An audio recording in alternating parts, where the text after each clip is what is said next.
Tepat di tengah pelajaran sekolah, Kang Hansu dan teman-teman sekelasnya tiba-tiba dipindahkan ke dunia lain. Mereka dipanggil oleh seorang dewi untuk membantu menyelamatkan dunia ini dari Raja Iblis dan pasukan monsternya. Sang dewi menjanjikan kekuatan super untuk semua orang dan kesempatan untuk menyelamatkan ribuan orang tak berdosa, dan ketika mereka berhasil mengalahkan Raja Iblis, dia akan mengirim mereka semua kembali ke rumah. Semua orang setuju dengan syaratnya, kecuali pahlawan kita. Kang Hansu dengan tegas menyatakan bahwa dia ingin pulang, tidak peduli apapun yang ditawarkan sang dewi. Anehnya, sang dewi setuju untuk membiarkannya pergi dan bahkan bertanya kepada yang lain apakah ada lagi orang lemah di antara mereka sehingga dia bisa mengirim mereka semua kembali bersama. Kang Hansu tidak punya teman di kelasnya, dan tidak ada yang mau ikut dengannya. Jadi, dia bergegas pulang sendirian, dan saat itulah sebuah kejutan tak terduga menantinya. Portal itu menurunkannya di tempat yang sama sekali tidak dikenalnya, dan situasi menjadi semakin gila dari sana. Dia melihat monster humanoid buas yang memperbudak seorang wanita elf, dan sekarang semua mata mereka tertuju padanya.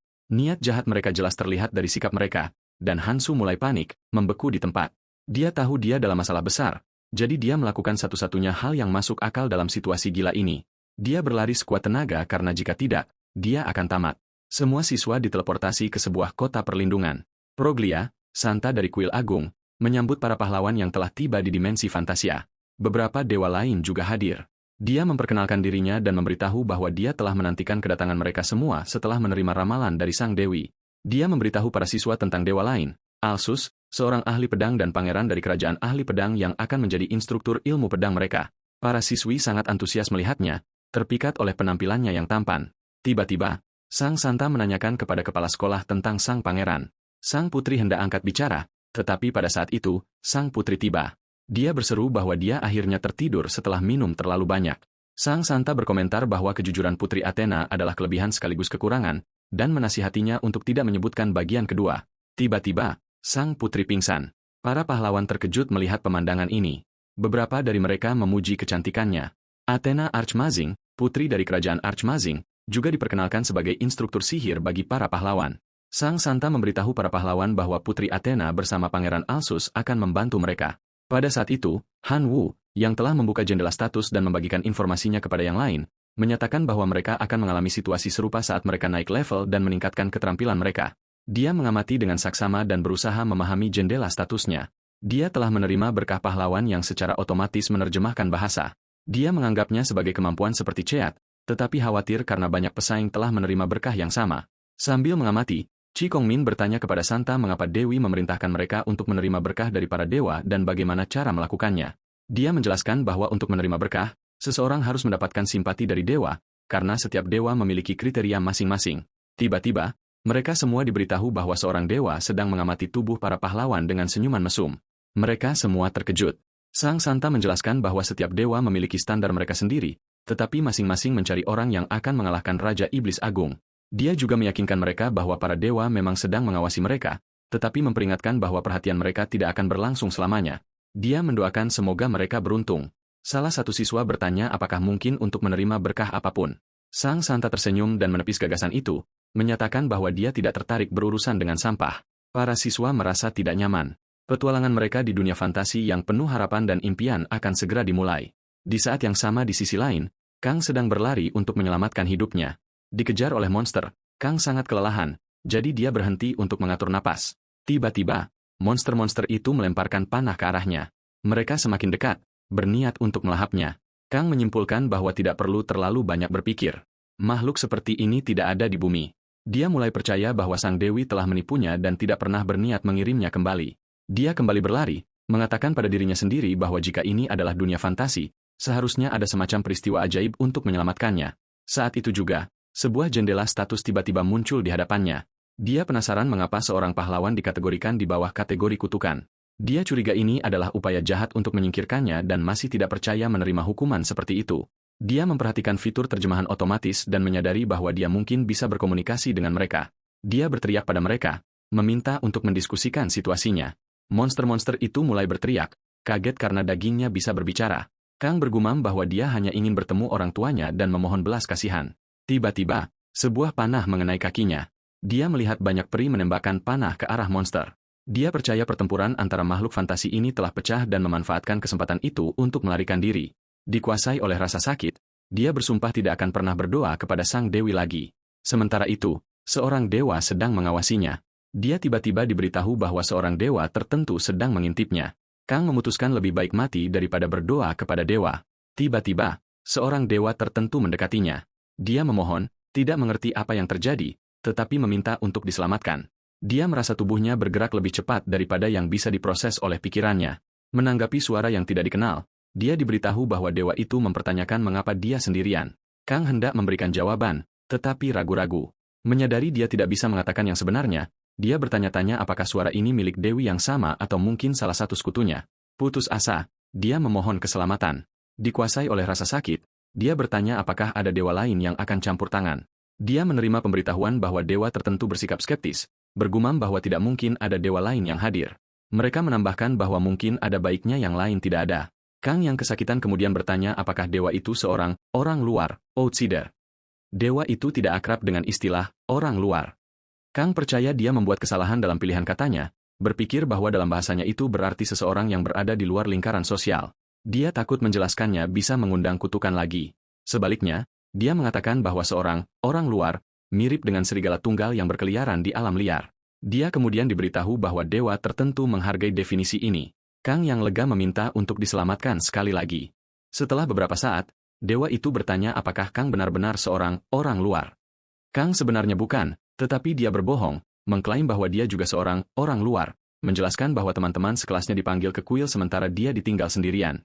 Dewa itu tampak bingung dengan penjelasan ini. Kang bersikeras bahwa sudah menjadi akal sehat bagi seorang orang luar untuk membantu orang luar lainnya. Tetapi sekarang, dewa itu menyatakan bahwa ini tidak berlaku untuknya karena dia adalah dewa. Setelah merenung sejenak, dewa itu memutuskan untuk membantu si penyendiri yang malang itu. Menggunakan kekuatannya, dewa itu secara ajaib menghilangkan panah dari kaki Kang. Kang merasakan rasa sakit yang hebat lenyap seluruhnya. Tubuhnya juga terasa lebih ringan. Dengan rasa syukur, dia berterima kasih kepada dewa itu. Kemudian dia melihat jendela statusnya, yang sekarang mencantumkan orang luar di sebelah berkah. Dengan penasaran, dia membaca bahwa sesuatu yang buruk akan terjadi jika serigala tunggal itu meninggalkan alam liar. Dia bingung dengan pesan ini. Kang menoleh ke dewa dan bertanya apakah setelah dia berhenti menjadi orang luar dan menjadi orang dalam, dia akan dihakimi. Dewa itu menjawab, menekankan bahwa mereka hanya akan membantu seorang orang luar. Pada saat itu, monster-monster mulai mengamatinya saat dia melarikan diri. Kang kembali berlari untuk hidupnya, merasakan pesan bahwa dia bebas dari semua status kecuali kematian berkat berkah dewa. Kelelahannya hilang dan dia tidak lagi merasa lelah. Sementara itu, monster-monster mulai kelelahan dan tidak mampu melanjutkan pengejaran mereka. Tiba-tiba, salah satu monster melempar batu ke arah Kang, tetapi meleset dan dia terus berlari. Dia diam-diam berterima kasih kepada dewa saat merasa segar kembali. Kemudian, dia menerima pemberitahuan lain dari dewa, meyakinkannya bahwa dia tidak akan mati hanya karena sebuah batu. Kang mengucapkan terima kasihnya. Akhirnya, Kang mencapai tepi tebing, dan seperti yang disarankan oleh pesan itu, dia menyadari bahwa semua status kecuali kematian akan diatur ulang, reset. Dia percaya bahwa selama dia tidak terbunuh seketika, bahkan luka kritis pun akan sembuh. Dalam momen ketidakpastian, dia bertanya kepada dewa apakah dia akan selamat jika jatuh dari tebing. Dewa itu menjawab, memberitahunya bahwa ketinggian itu akan fatal jika dia jatuh. Kekhawatiran menyelimuti Kang. Sementara itu, para monster semakin mendekat. Kini terpojok dengan tebing di hadapannya dan para monster di belakangnya, Kang memutuskan untuk bergerak. Dia berteriak kepada para monster, menawarkan sebuah kesepakatan. Dia memberitahu mereka bahwa dia tahu mereka lapar, tetapi tidak ada cukup makanan untuk mereka semua.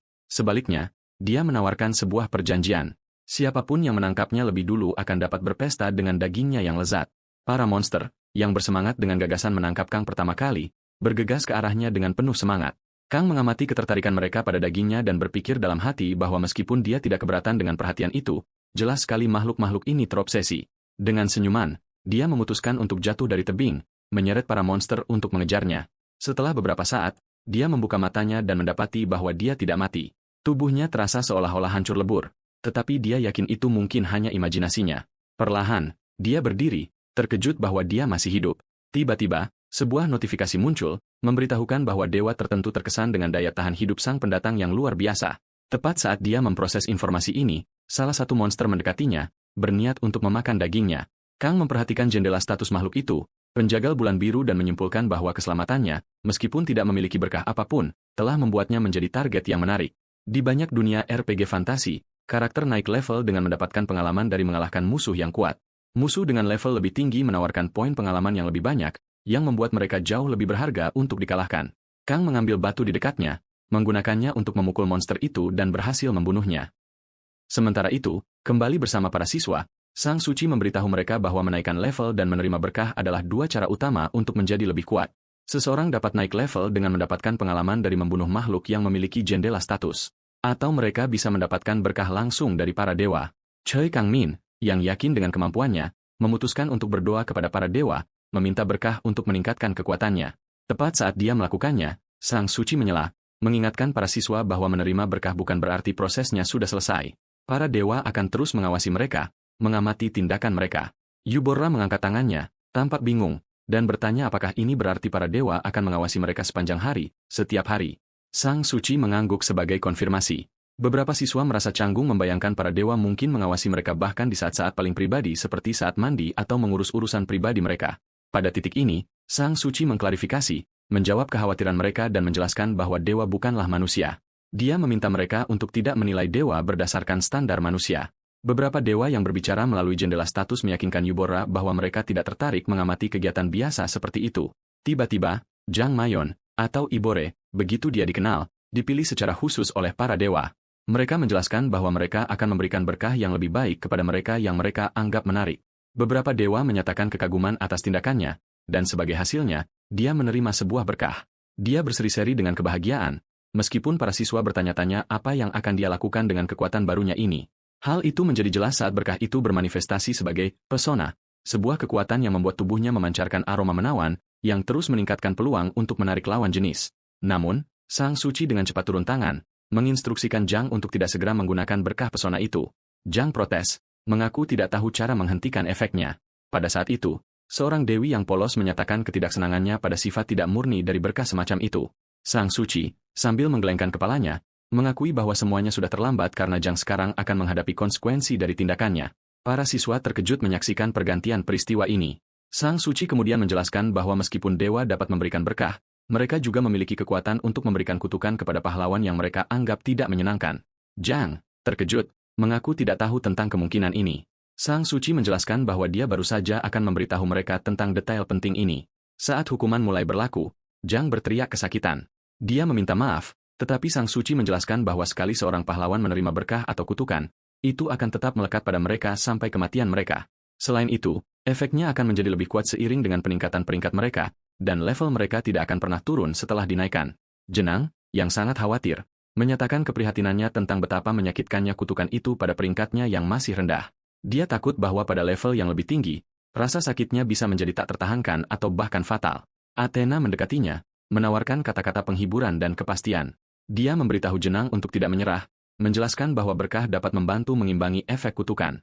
Seiring Jenang naik level dan memperkuat tubuh serta pikirannya, rasa sakit itu secara bertahap akan mereda. Di sisi lain, Kang masih berada di hutan, merenungkan mengapa levelnya tidak meningkat meskipun telah membunuh beberapa monster. Dia curiga itu mungkin karena kutukan atau karena menaikkan level memang lebih sulit di dunia ini. Setelah beberapa saat, dia mencoba menghubungi dewa untuk mendapatkan informasi yang berguna. Dewa itu, dengan sikapnya yang seperti biasa acuh tak acuh, hanya menginstruksikan Kang untuk menyebut dirinya sebagai seorang pendatang. Kang, sedikit frustrasi dengan kurangnya bimbingan yang membantu dari dewa itu, memutuskan untuk mematuhinya dan bertanya sekali lagi. Dewa itu memberikan jawaban singkat dengan mengatakan, ya. Kang merasa bahwa selain dari berkah, dewa itu sebagian besar tidak membantu. Meskipun demikian, dia memutuskan untuk mempertahankan berkah itu, menghargai satu-satunya keuntungan yang diberikannya. Meskipun telah berkeliaran di hutan selama berjam-jam, dia menyadari bahwa dia tidak merasa haus, lapar, atau bahkan lelah. Tiba-tiba, Kang menyadari bahwa beberapa monster mendekati posisinya. Dia bersembunyi di balik pohon, berpikir bahwa jika dia bertemu seseorang di sini, itu bisa berarti masalah, karena tanah ini mungkin dikuasai oleh monster dan tidak ada manusia lain.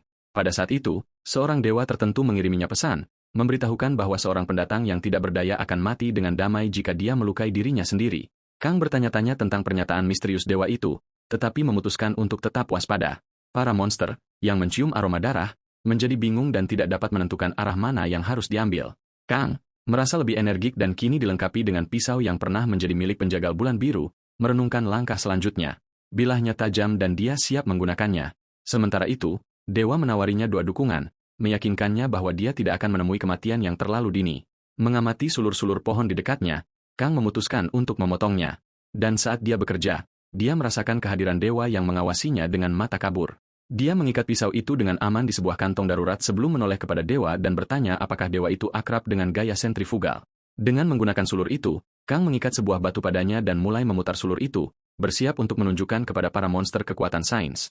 Dia mengayunkannya, dan meskipun terasa seolah-olah gaya itu mungkin akan menyeretnya dan membuatnya jatuh, dia tetap teguh. Setiap kali berkah itu aktif, kakinya berhenti gemetar dan napasnya menjadi stabil. Dengan kepercayaan diri yang baru, dia melemparkan sulur itu ke arah para monster, memukul mereka dengan batu sambil terus meningkatkan kontrolnya atas berkah sang pendatang. Kang segera menyadari bahwa dia tidak perlu lagi fokus pada hal-hal kecil yang mengganggu seperti luka atau kelelahan. Selama dia menghindari pukulan fatal yang langsung, berkah itu akan menyembuhkannya secara otomatis. Kesadaran ini memungkinkannya untuk terus bertarung di ambang kematian tanpa rasa takut. Satu persatu, dia menjatuhkan para monster. Namun, Kang mulai memperhatikan taktik cerdas mereka. Mereka mencoba membuatnya kelelahan dengan menyeretnya ke dalam pertempuran yang berkepanjangan. Monster-monster ini lebih jahat dan lebih cerdas dari yang dia duga. Tetap saja, dia bertahan, tanpa henti menghajar mereka. Pada satu titik, seekor monster mencoba menangkapnya dari belakang, tetapi Kang sudah siap. Dia mengayunkan batu itu dan memukulnya dengan keras, menyatakan bahwa mereka akan menerima perlakuan yang sama seperti sebelumnya. Setelah pertempuran yang panjang, Kang akhirnya berdiri sebagai pemenang. Setelah mengalahkan semua monster, dia mendekati yang terakhir dan menuntut untuk mengetahui di mana manusia tinggal. Makhluk itu dengan enggan menunjuk ke arah pemukiman manusia. Kang kemudian menanyakan tentang spesies monster itu, dan makhluk tersebut menjawab bahwa mereka dikenal sebagai Enle. Tanpa ragu, Kang membunuh makhluk itu dengan pukulan terakhir dari batu. Dia merenung bahwa jika para monster itu jujur padanya, dia mungkin akan mengampuni nyawa mereka, tetapi dia tidak pernah menjanjikan belas kasihan seperti itu. Sementara itu, di kuil, Pangeran Alus memberitahu para pahlawan bahwa pelatihan resmi akan dimulai keesokan harinya. Dia menjelaskan bahwa dia akan mengajar ilmu pedang sementara Putri Athena akan bertanggung jawab atas pelatihan sihir. Dia menambahkan bahwa para pahlawan bebas memilih jalan manapun yang mereka inginkan. Tiba-tiba, Choi mengangkat tangannya dan menyatakan keinginannya untuk mendaftar di kedua sesi pelatihan. Pangeran Alus mengakui permintaan ini, tetapi memperingatkan bahwa kedua pelajaran tersebut sangat menuntut dan mungkin terlalu berat untuk dia tangani. Seseorang lalu bertanya pada pangeran, apakah boleh jika dia melewatkan pelajaran sama sekali? Pangeran Alus meyakinkannya bahwa dia bebas membuat keputusannya sendiri. Han Wu, yang menginginkan lebih banyak kebebasan, bertanya apakah mungkin baginya untuk meninggalkan kuil selama waktu luangnya. Pangeran mengonfirmasi bahwa dia boleh melakukannya. Keesokan paginya, Pangeran Alus mengumpulkan para pahlawan dan mengarahkan mereka yang ingin menempuh jalan seorang satria untuk mengikutinya. Dia meyakinkan mereka bahwa mereka dapat mengubah pikiran mereka nanti jika mereka merasa jalan itu tidak cocok untuk mereka. Bagi mereka yang tertarik belajar sihir, dia menyuruh mereka untuk menunggu. Karena Putri Athena belum tiba, saat mereka bersiap-siap, para pahlawan memeriksa jendela status mereka. Han Wu melihat sebuah tulisan khusus sebelum berkahnya, yang menunjukkan bahwa dia adalah individu yang paling terpilih di dunia. Berkah ini, ia sadari, unik baginya dan hanya dapat dilihat serta dialami olehnya. Diliputi kegembiraan, Han Wu berpikir bahwa Choi, meskipun sombong, tetap tidak menyadari arti sebenarnya dari statusnya. Kemudian, di luar kuil, Han Wu merenungkan situasinya dan menyimpulkan bahwa jika seseorang seperti Choi telah berusaha sebaik mungkin, setidaknya dia akan mendapatkan posisi peringkata, menyaingi karakter utama. Beberapa waktu kemudian, Han Wu berada di alun-alun kota Progena. Dia pikir dia datang ke tempat yang tepat. Dia memasuki serikat tentara bayaran untuk memulai kisah fantasinya. Ada begitu banyak petarung di sana. Resepsionis menyambutnya dan bertanya mengapa dia ada di sana. Dia menjawab bahwa dia ingin mendaftar sebagai tentara bayaran. Tiba-tiba, seorang gadis menghampirinya dan menjelaskan kepada Han Wu bahwa ini bukanlah tempat untuk pemula sepertinya. Dia memintanya untuk berhenti mengoceh omong kosong seperti ini dan kembali ke kampung halamannya. Dia bilang dia telah melihat banyak bocah berkepala panas sepertinya menjadi tentara bayaran dan mati. Sementara itu, Han Wu berpikir bahwa itulah efek dari berkahnya, yaitu buff karakter utama. Gadis itu mendekatinya dan bertanya apakah dia mendengarkannya. Han Wu berpikir wanita tentara bayaran cantik dengan sifat usil ini adalah seorang putri atau bangsawan berkedudukan tinggi yang sedang menyamar. Dia tersenyum dan berpikir inilah takdir sang karakter utama. Tidak diragukan lagi ini adalah efek dari berkah khusus. Tiba-tiba, dia menegaskan bahwa dia tidak mau kembali dan bahwa gadis itu harus menemaninya jika dia khawatir. Dia melanjutkan dengan mengatakan bahwa menilai buku dari sampulnya bukanlah kebiasaan yang baik. Dia yakin bahwa gadis itu juga telah sering mengalaminya. Gadis itu tersenyum dan menjawab bahwa dia berhasil membalasnya. Han Wu menjadi senang dan berpikir bahwa dia luar biasa di dunia ini. Setelah itu, dia memberitahu gadis itu bahwa dia tidak bisa menceritakan banyak tentang hal itu, tetapi dia terpilih. Meskipun Han Wu sulit berbicara dengan lancar kepada wanita cantik seperti ini saat di bumi, di dunia ini, dia adalah pahlawan yang akan menyelamatkan dunia yang akan dia tinggalkan. Tiba-tiba, gadis itu bertanya-tanya seperti apa kemampuan terpilih itu. Dia menjawab bahwa gadis itu akan menyadari apa itu buff karakter utama. Di sisi lain, di dalam hutan, monster itu meyakinkan Kang bahwa dia tidak berbohong, bahwa desa manusia ada di sebelah barat. Kang berterima kasih atas informasinya lalu memukulnya dengan batu. Setelah itu, dia berkata para Enlai ini ternyata jujur. Mereka begitu kasar sehingga siapapun bisa tahu kapan mereka berbohong. Kang berpikir dia tidak tahu jarak pasti ke desa manusia, tetapi dia memastikannya dengan bertanya pada sekelompok nul, jadi tidak mungkin ada kesalahan. Dia juga berpikir pertarungan putus asanya dengan para nul menjadi seperti perburuan singkat. Seiring dia mengalahkan lebih banyak dari mereka, dia telah berubah dari mangsa menjadi pemburu berpengalaman dalam semalam. Dia bahagia. Kang menderita banyak luka parah saat belajar cara berburu. Dia belajar cara bertarung dengan cepat berkat berkah orang luarnya. Pakaiannya robek saat bertarung dengan para monster. Dia bersemangat karena dia tidak menjadi gila bahkan setelah menderita begitu banyak luka berat. Dia akan bertemu dengan penduduk asli dunia fantasi ini di desa manusia. Dewa itu menggerutu dan berkata mereka menyesal tentang itu. Dia bertanya apakah dewa itu ingin dirinya mati. Dia mendapat jawaban bahwa dewa tertentu itu tidak peduli apa yang terjadi padanya. Tiba-tiba, seekor monster menyerangnya lagi, tetapi dia melawan dengan pisau daging. Kang khawatir tidak ada habisnya para nul ini. Tidak peduli berapa banyak yang dia bunuh, mereka terus berdatangan. Dia bertarung dengan mereka dan menusuk mereka dengan pisau. Kang Hansu sekarang kesal karena dia tidak naik level sama sekali. Dia pikir dia pasti sudah membunuh puluhan Enlai dengan level lebih tinggi darinya, jadi seharusnya tidak menjadi masalah.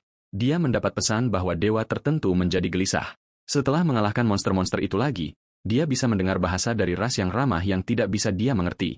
Dia mulai melihat sekeliling dengan hati-hati, mengingat mereka menembakkan panah ke orang malang yang dikejar oleh tanaman karnivora. Definisi ramah mereka mungkin berbeda dari yang dia kenal. Tiba-tiba, dia melihat beberapa pendekar pedang dan seorang wanita yang merupakan manusia. Dia pikir mereka mungkin tentara bayaran. Tiba-tiba, seorang wanita melemparkan senjata ke arah Kang saat dia melihatnya.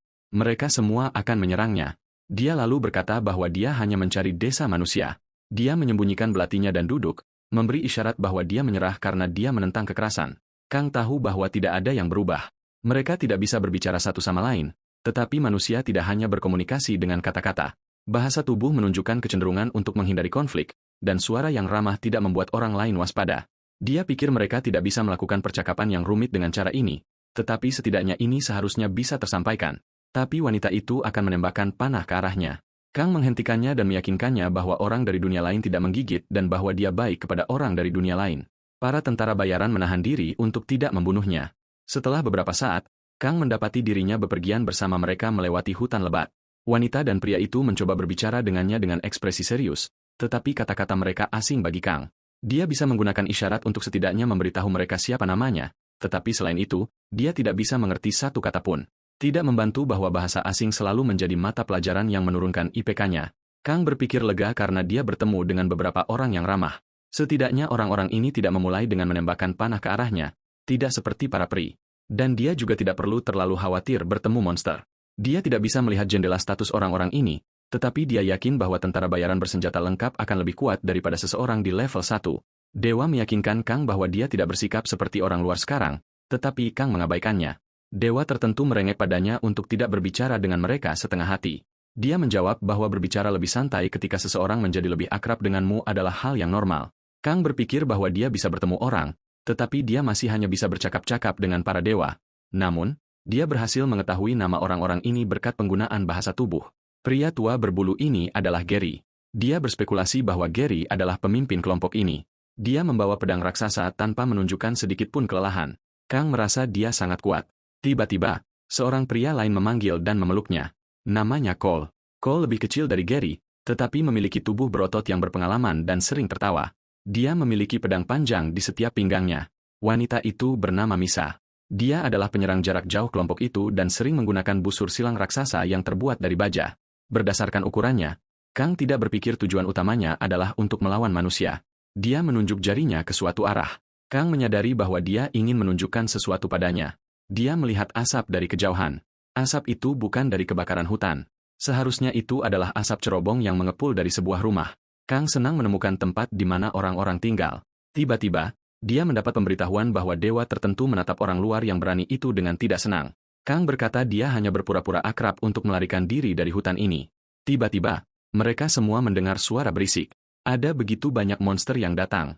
Kang terkejut melihat monster-monster itu. Dia siap untuk melawan mereka, tetapi Cole, Gary, dan Misa maju untuk melawan para monster. Mereka bertarung dengan iblis-iblis itu menggunakan pedang mereka. Sementara itu, Misa mengarahkan panahnya ke para Null. Tiba-tiba, seekor Null datang untuk menyerangnya, tetapi Kang menyelamatkannya dari Null itu. Seorang dewa tertentu merasa tidak nyaman. Null itu tampak lebih besar dari biasanya. Kang menjelaskan kepada dewa dari luar itu untuk mengabaikannya karena manusia adalah makhluk sosial, jadi dia membutuhkan bantuan dari orang-orang ini. Dewa tertentu itu menjawab bahwa itu bukan urusan mereka. Sementara itu, Null akan menyerang Kang, tetapi dia menyelamatkan dirinya dengan bergerak secepat cahaya. Dia membunuh Null itu dengan pisaunya. Null itu jatuh ke tanah. Kang tahu bahwa mereka ada di belakangnya. Setelah beberapa waktu, mereka berhasil mengalahkan semua Null.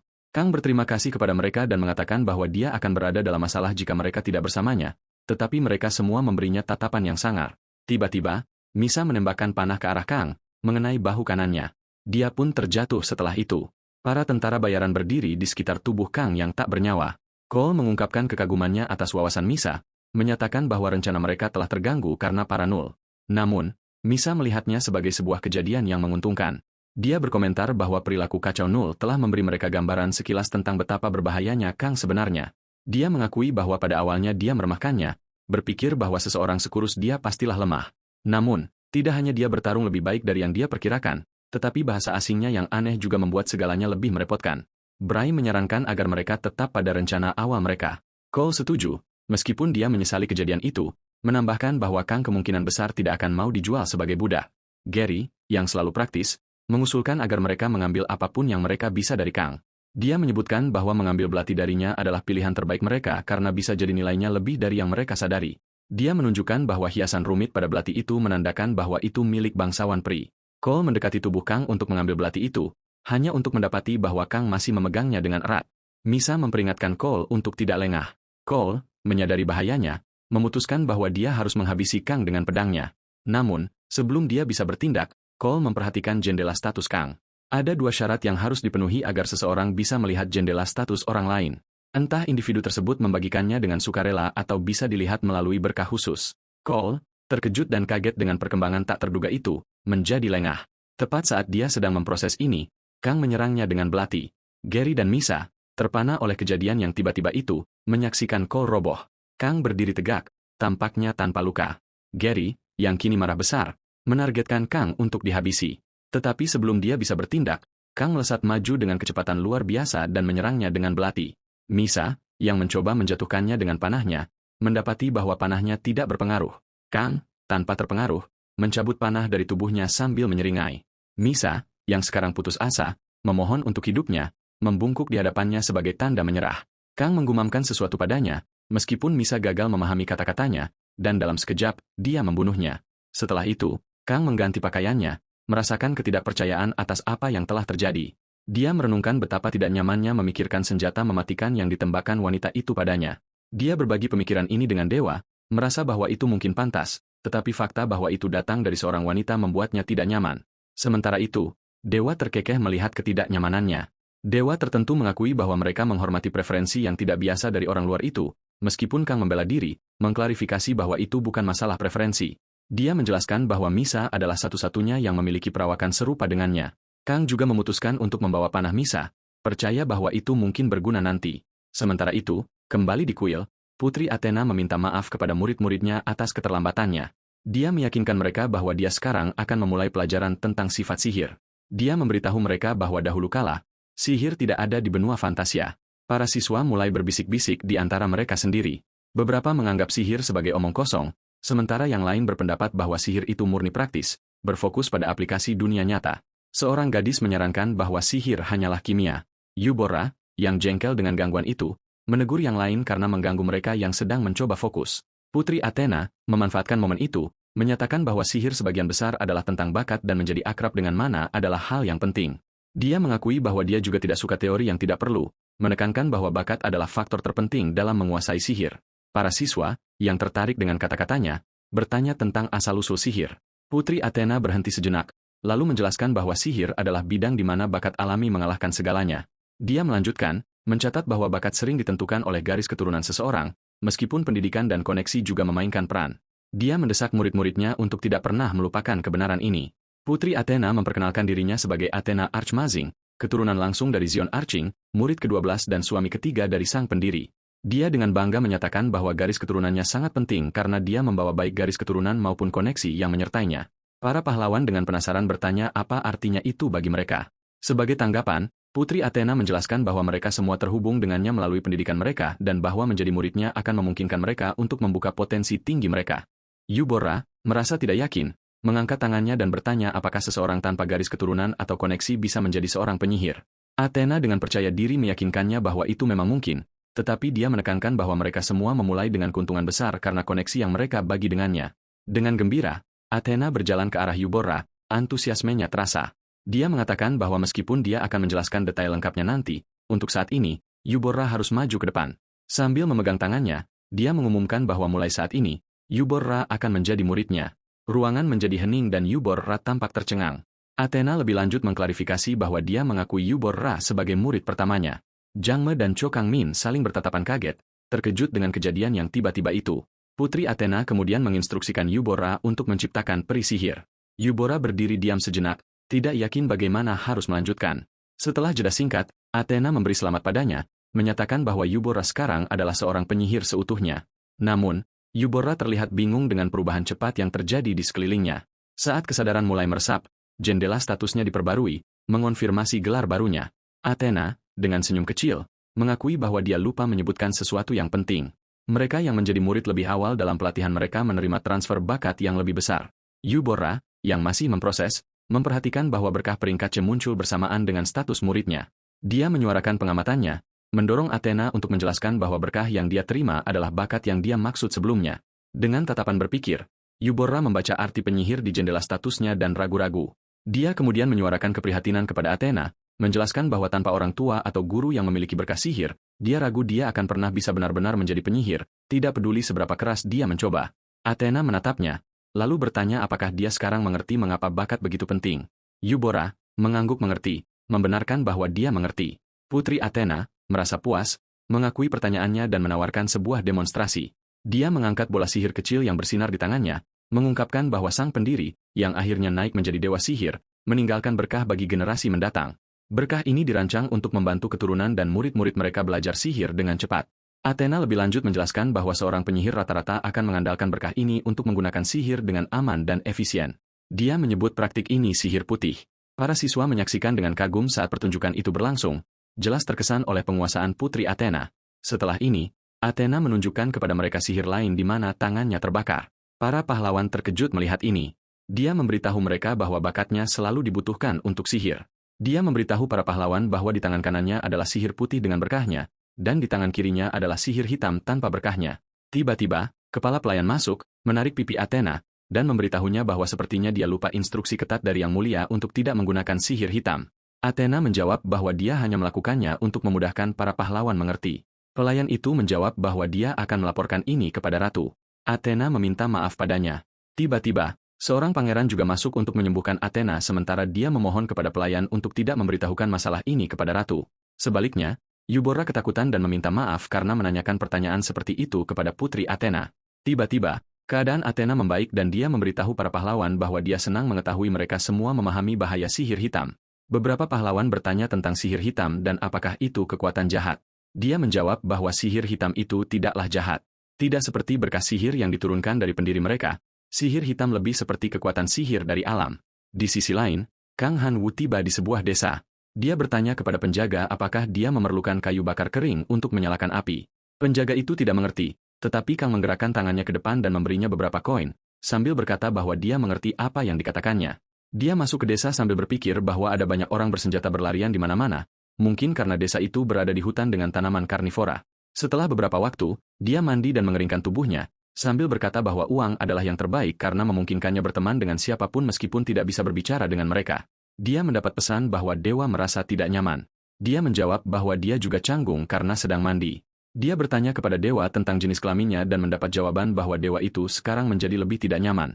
Kang berkata dia akan menganggap dewa itu laki-laki untuk melindungi harga dirinya. Tiba-tiba, dewa itu khawatir. Kang bertanya mengapa dia takut. Dewa itu menjawab bahwa itu adalah rahasia dan menyembunyikannya di dalam hati mereka. Tiba-tiba, Kang mendengar beberapa suara datang dari luar ruangan. Dia berteriak bahwa dia sedang mandi, jadi tolong tunggu sebentar. Seseorang dari luar mengatakan bahwa mereka mengerti. Kang mengenakan pakaiannya dengan waspada dan berpikir bahwa seseorang yang bisa berkomunikasi dengannya ada di luar pintu. Mereka bisa berbicara satu sama lain, tetapi faktanya orang di luar bukanlah manusia melainkan ras yang memusuhi. Kang menyadari bahwa orang di depannya bukanlah seseorang yang ramah karena dia curiga pria itu bisa jadi monster atau bagian dari ras musuh seperti Nole atau iblis. Ketika pintu terbuka, Kang duduk di tempat tidur sambil menyembunyikan belatinya dan mempersilakan orang itu masuk. Saat pintu terbuka, Kang penasaran untuk melihat monster atau orang macam apa yang akan muncul. Yang mengejutkannya, seorang pria manusia masuk. Kang bertanya kepadanya ada masalah apa, dan kepala desa itu menjawab untuk tidak khawatir, menjelaskan bahwa dia adalah kepala desa ini. Dia datang untuk memeriksa setelah menerima laporan tentang seorang pengembara yang berbicara bahasa berbeda. Kang mengamati kepala desa itu dengan cermat, memperhatikan bahwa dia terlihat muda untuk seseorang di posisinya. Kepala desa itu, menggunakan berkah pengamatannya, dapat melihat jendela status Kang, yang membuat Kang sedikit tidak nyaman. Kepala desa menyarankan agar Kang mencoba menyembunyikan jendela statusnya, tetapi mengakui itu tidak akan berhasil pada seseorang seperti dia yang memiliki berkah pengamatan. Kepala desa itu kemudian berkomentar bahwa awalnya dia mengira Kang mungkin adalah seorang peri yang menyelinap ke desa, tetapi percaya Kang pastilah seseorang dari negeri yang jauh. Dia menjelaskan bahwa desa tersebut memiliki sejarah yang rumit dengan para peri, karena telah kehilangan rumah mereka akibat keserakahan para peri, yang akhirnya meluas ke wilayah manusia. Banyak orang di desa kehilangan keluarga mereka karena konflik ini. Kepala desa mengungkapkan bahwa desa ini pada dasarnya adalah benteng yang didirikan oleh orang-orang yang berkumpul untuk balas dendam. Akibatnya, ada banyak tentara bayaran di desa dan sebagian besar dendam asli telah memudar seiring waktu. Sementara itu, Dewa mengungkapkan frustrasinya dengan situasi Kang saat ini. Kepala desa menjelaskan bahwa desa ini penuh dengan individu yang tidak berpengalaman, para pemula, yang datang untuk mendapatkan pengalaman dalam pertempuran. Saat kepala desa bersiap untuk pergi, dia mengajukan satu pertanyaan terakhir kepada Kang. Dia menunjukkan sebotol ramuan kepada Kang dan memberitahunya bahwa karena dia sudah makan malam sebelumnya, ramuan itu seharusnya sudah berefek karena dicampur dengan ramuan kelumpuhan. Namun, ramuan itu tampaknya tidak berpengaruh. Kang, yang sekarang curiga, mencabut belatinya sebagai respons. Kepala desa, yang terkesan, menjelaskan bahwa ramuan itu tidak berpengaruh karena Kang, seperti halnya peri, memiliki resistansi tinggi terhadap ramuan. Dia mengungkapkan bahwa ramuan itu adalah mantra yang dirancang untuk situasi seperti ini dan menjelaskan bahwa resistansi terhadap ramuan ini bahkan tidak dapat ditembus oleh sesuatu seperti tali tak terlihat yang dimilikinya. Ketika kepala desa mengambil belati Kang darinya, Kang terkejut. Kepala desa menyatakan bahwa situasi Kang tidak menguntungkan tetapi bukan salahnya. Dewa memperingatkan Kang bahwa mereka sedang berusaha memberinya peringatan. Kecemasan Kang tumbuh saat niat kepala desa menjadi lebih jelas. Kemudian, Kang mendapati dirinya di penjara. Kepala desa memberitahunya bahwa meskipun penduduk desa marah pada kaum Nole, karena percaya mereka bertanggung jawab atas kehilangan keluarga mereka, kebenarannya adalah kaum Nole juga merupakan korban. Pelaku sebenarnya, menurut kepala desa, adalah para peri yang mengadu domba kedua belah pihak dengan mengambil tanah kaum Nole. Kepala desa mengungkapkan kutukannya sendiri, menyebutnya sebagai karma dari orang yang membawa kebenaran. Namanya adalah Crimson, dan dia berada di level 16. Dia menanggung kutukan peri, yang berarti dia adalah musuh bebuyutan para peri, dan sebagai akibatnya, hidup dan masa mudanya telah dipersingkat. Kang, yang bingung, bertanya apakah Dewi memberikan kutukan seperti itu. Kepala desa menjawab bahwa kutukan ini adalah hasil dari akumulasi dendam dari para peri yang telah ia bunuh, menyamakannya dengan bekas luka yang terhormat. Kang menyadari bahwa setiap kutukan memiliki kondisinya yang unik, dan yang ini adalah konsekuensi langsung dari tindakan kepala desa. Ketika Kang menyangkal bahwa dia adalah peri atau memiliki kebencian khusus terhadap mereka, kepala desa menjadi lebih agresif, menodongkan belati ke kepala Kang. Dia memberitahu Kang bahwa dia berubah pikiran setelah melihat belatinya dan bertanya dari mana dia mendapatkannya. Kang hanya berbohong dan mengklaim bahwa dia membunuh seorang peri yang menembakkan panah ke arahnya. Dia juga memberitahu kepala desa bahwa mereka mungkin memiliki musuh yang sama, yaitu para peri. Crimson tampak terkesan, berkomentar bahwa keterampilan Kang luar biasa jika dia benar-benar membunuh peri bangsawan. Namun, Kang tetap tidak sadar bahwa peri yang dibunuhnya berstatus bangsawan. Crimson tersenyum dan berkata bahwa meskipun Kang tampak tidak tahu apa-apa, dia berada dalam situasi yang sangat berbahaya. Kang meminta kepala desa untuk mengampuni nyawanya, tetapi Crimson mengatakan kepadanya bahwa itu sangat disayangkan karena Kang telah melihat jendela statusnya. Dia mengungkapkan bahwa dia adalah seorang penyihir tanpa berkas sihir, seekor serigala penyendiri yang berlari di alam liar. Crimson secara misterius menambahkan bahwa Kang tidak akan pernah bisa berlari di alam liar lagi. Sementara itu, Dewa berdoa untuk keberuntungan Kang di akhirat. Crimson, yang menunjukkan sihir hitamnya sendiri, membuat seorang wanita jatuh ke tanah, meletakkan kakinya di tubuh wanita itu dan menyatakan bahwa dia adalah seorang penyihir kegelapan yang harus mengorbankan orang lain untuk memperpanjang hidupnya. Dia tersenyum dan menjelaskan bahwa meskipun kutukan dari para peri mungkin menggerogotinya, dia bisa terus melawannya dengan menggunakan pengorbanan untuk memperpanjang hidupnya. Crimson memberitahu Kang bahwa dia akan mengorbankannya tanpa rasa sakit sebagai hadiah karena telah peduli pada bangsawan peri. Kang, sambil menjaga ketenangannya, tersenyum dan merespons dengan sarkastis bahwa kepala desa itu sangat murah hati meskipun niatnya jelas jahat. Kang berpikir dia mungkin saja akan dibuang begitu saja oleh dewa dengan kepribadian busuk, tapi ini bukanlah yang terburuk. Dia masih bisa terus mengoceh. Dia memanggil kepala desa Crimson dan bertanya apakah dia ingin memohon untuk hidupnya. Kang menjawab bahwa dia tidak akan melakukannya. Crimson mendesaknya untuk melanjutkan, mengungkapkan keinginannya untuk mendengar kata-kata terakhirnya. Sementara itu, sesuatu mengganggunya dan dia dengan cepat membunuh mereka dengan talinya. Kang tetap ketakutan dan diam setelah itu. Crimson bertanya apa yang ingin Kang katakan. Sebaliknya, Kang merenung bahwa tindakan kepala desa itu tampak tidak normal, atau mungkin dia sengaja menunjukkan semua ini kepadanya, dengan tujuan untuk diakui sebagai seseorang yang berada di pihak keadilan. Kang mengaku bahwa ini adalah perjalanan yang sulit tanpa ada yang mengakui usahanya. Crimson menyeringai dan mengakui, sepertinya Kang memahaminya. Kang menjawab bahwa itu karena dia adalah orang luar. Crimson menjawab, menyatakan bahwa menjadi orang luar berarti menjadi serigala penyendiri yang menjelajahi alam liar. Kang menyadari Crimson juga seorang orang luar. Sementara itu, sang dewa bergumam bahwa Crimson jelas bukan orang luar. Kang juga tidak setuju, tetapi percaya bahwa dia telah berhasil berempati dengannya. Crimson menyeringai lagi dan mengaku bahwa dia menyukai Kang, menyatakan bahwa sebagai orang luar, dia harus terus menjadi serigala penyendiri. Kang merenungkan logika anehnya, berpikir bahwa pada awalnya Crimson menyatakan menyukainya demi kebaikan yang lebih besar, tetapi sekarang dia ingin membunuhnya untuk mempertahankan statusnya sebagai orang luar. Kang merasa kesal. Crimson memberitahunya bahwa ini adalah hari yang membahagiakan karena dia akhirnya bertemu seseorang yang memahami misi besarnya. Kang berpikir dia telah menempatkan dirinya dalam situasi terburuk yang mungkin terjadi. Dia ketakutan. Setelah itu, beberapa orang tergantung dengan rantai. Crimson memperhatikan mereka. Dia mendekati seorang anak laki-laki dan berkata bahwa anak itu harus ikut dengannya karena keadaannya sedang buruk akhir-akhir ini. Anak laki-laki itu mengatakan sesuatu kepadanya dalam bahasa lain. Pria itu menjawab bahwa pasangannya harus tetap hidup dan menghiburnya agar dia tidak membunuhnya. Setelah itu, dia menariknya ke bawah. Anak laki-laki itu jatuh ke dalam formasi yang dibuat oleh Crimson. Dia memulai sihir hitamnya dan memanggil ibunya untuk hidup. Dia meminta agar dia mengizinkannya memiliki sisa hidup pria ini. Lingkaran sihir mulai bersinar. Anak laki-laki yang sedang dalam proses itu terlihat ketakutan. Crimson meyakinkannya bahwa jika dia menyerahkannya padanya, dia akan segera menyatukannya kembali dengan pasangannya. Dia mencengkeram rambut anak laki-laki itu, memperingatkannya bahwa dia telah menyaksikan konsekuensi menolak belas kasihannya. Sementara itu, Kang merenungkan apa yang terjadi pada kepala suku. Dia berspekulasi bahwa kepala suku menjadi lebih mudah dengan menyerap kekuatan hidup peri. Setelah jeda singkat, Crimson menyatakan bahwa mantranya berhasil. Kang menanggapi dengan menyatakan bahwa dia tidak terlihat lebih muda. Crimson menjelaskan bahwa itu karena dia bukan manusia. Dia mengakui bahwa dia tidak mengorbankan peri untuk memperpanjang hidupnya dan dia tidak tahu berapa banyak peri dan pelancong yang telah dia bunuh. Kang berkomentar bahwa sampai-sampai kutukan peri adalah kutukan yang tragis. Crimson menanggalkan pakaiannya mengungkapkan sesuatu kepada Kang. Kang sekarang tertarik dengan apa yang dilakukannya tetapi terkejut ketika dia melihat bahwa Crimson adalah Null. Crimson secara terbuka mengidentifikasi dirinya sebagai Null. Kang yang dipenuhi rasa takut bertanya-tanya apakah Crimson mungkin berdarah campuran. Crimson membanggakan kombinasi luar biasa dari dua ras yang menyimpan kebencian mendalam terhadap para peri. Dia menyeringai mengatakan bahwa dia akan segera membalas dendam menggunakan kecerdasan manusianya dan fisik Nullnya. Crimson mengklaim bahwa sihir hitamnya adalah yang tertinggi. Kang bertanya kepadanya bagaimana dia membalas dendam dengan memburu peri dengan kekuatan peri. Crimson mendekatinya dan mengatakan kepadanya untuk tidak mengkhawatirkan hal-hal sepele. Dia kemudian melanjutkan untuk mengajari Kang tentang orang luar dan mengungkapkan identitas aslinya. Dia mencengkeram Kang, menegaskan bahwa dia akan melupakannya dan memanfaatkan hidupnya dengan baik.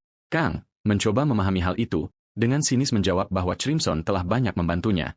Kang kemudian bertanya apakah Crimson masih ingin membunuhnya. Crimson dengan dingin menjawab bahwa itu karena Kang adalah orang luar. Kang merasakan gelombang kemarahan dan menyadari bahwa hari ini dia telah belajar bahwa orang luar yang benar-benar berbahaya itu ada. Dia percaya bahwa momen ini adalah titik balik kehidupannya yang memudar. Di sisi lain di kuil, Putri Athena Arching, yang dikenal sebagai jenius kerajaan sihir memanah, mengagumi kerja keras. Meskipun status bangsawannya, yang menghabiskan banyak waktunya, dia tidak perlu berusaha karena bakatnya yang luar biasa. Sementara itu, Yubora bertanya apakah sihir diciptakan melalui imajinasi mereka dan menyarankan mereka dapat meningkatkan efisiensi jika tidak ada metode lain. Meskipun mendengar bahwa keterampilan seorang penyihir ditentukan oleh garis keturunan dan koneksi sekolah, dedikasi Yubora dalam bekerja keras menarik perhatian Putri Athena. Akibatnya, dia memutuskan untuk menjadikan Yubora murid pertamanya. Putri Athena memuji pertanyaannya dan menjelaskan bahwa untuk meningkatkan sihirnya, dia harus mengikuti sihir guru atau orang tuanya. Dia kemudian mendemonstrasikan beberapa sihir dengan tikus, mengejutkan para pahlawan. Putri Athena berpikir bahwa berkat bakat yang diturunkan dari nenek moyang mereka, anggota keluarga kerajaan memanah mampu menggunakan sihir api yang luar biasa dari generasi ke generasi. Dia kemudian menunjukkan kepada mereka kelinci es, sihir uniknya, dan bertanya apakah ada yang ingin mencobanya. Mereka semua dengan bersemangat setuju dan Yubora melangkah maju. Namun, sihir itu tidak bekerja dengan baik untuknya dan Putri Athena menjelaskan bahwa itu karena Yubora masih terbiasa dengannya. Dia meyakinkannya bahwa dengan lebih banyak pengalaman, Yubora akan dapat menciptakan sihir dengan mudah. Yubora berterima kasih padanya atas penjelasannya. Tiba-tiba, Jang Mayon angkat bicara, bertanya kepada Putri Athena apakah ada yang akan menyukainya karena dia tidak menerima berkah. Para siswa lain mulai berteriak bahwa mereka membutuhkan berkah dan mengeluh bahwa Putri Athena tidak adil. Memperlakukan mereka semua sama, Putri Athena, setelah berpikir sejenak, bertanya pahlawan mana yang ingin menjadi murid keduanya. Semua pahlawan berteriak serempak bahwa mereka ingin menjadi murid keduanya. Para siswa sekarang bersemangat mulai memohon perhatiannya. Namun, dengan satu kalimat dari sang putri, aliansi runtuh saat para siswa mulai berkelahi di antara mereka sendiri. Putri Athena kemudian menyuruh mereka untuk memberitahunya siapa yang ingin menjadi murid keduanya. Yubora bertanya apakah ini dilakukan dengan sengaja, tetapi Putri Athena bingung dengan pertanyaan itu. Setelah itu, Putri Athena mengakhiri pelajaran dengan memberitahu mereka bahwa sihir unik seperti kelinci esnya hanya dapat diperoleh setelah percobaan, kesalahan, dan latihan yang tak terhitung jumlahnya. Yubora kemudian angkat bicara, membandingkannya dengan sihir hitam. Putri Athena, terkejut dengan perbandingan itu, mencoba menjelaskan bahwa sihir hitam berbeda dari sihir putih. Yubora bertanya apakah tidak mungkin untuk terus berlatih sihir hitam sendirian, dan Putri Athena, terlihat prihatin, menjelaskan bahwa sihir hitam membutuhkan pengorbanan setiap kali digunakan.